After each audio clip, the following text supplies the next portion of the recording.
I was bored and decided to search my own name on Google. I have quite a rare name, so I didn't expect to find many results.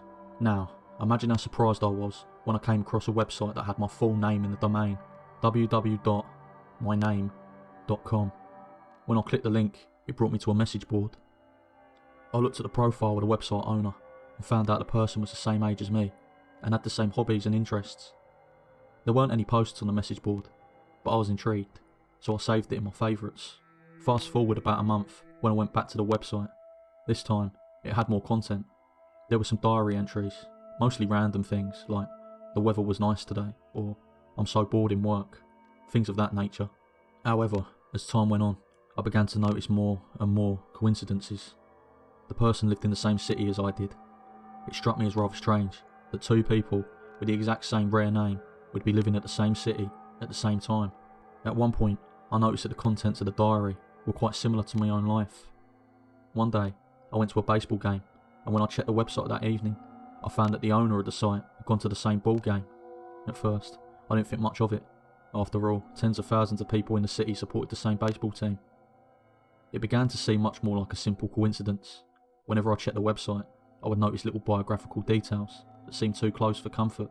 For example, the owner mentioned their pet dog, and the dog's name was the same as the dog I had when I was a child.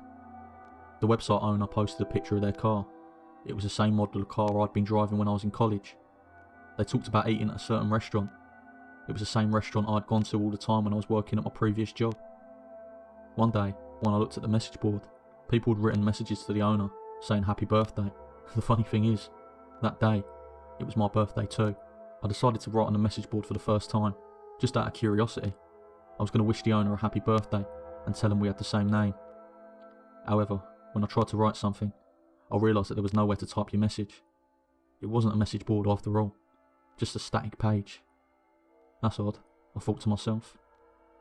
In other words, whoever owned the website had gone through a lot of trouble to make it seem like it was an interactive site, as if there were other people posting on it, when in actual fact, all the content must have been created by the same guy, the owner.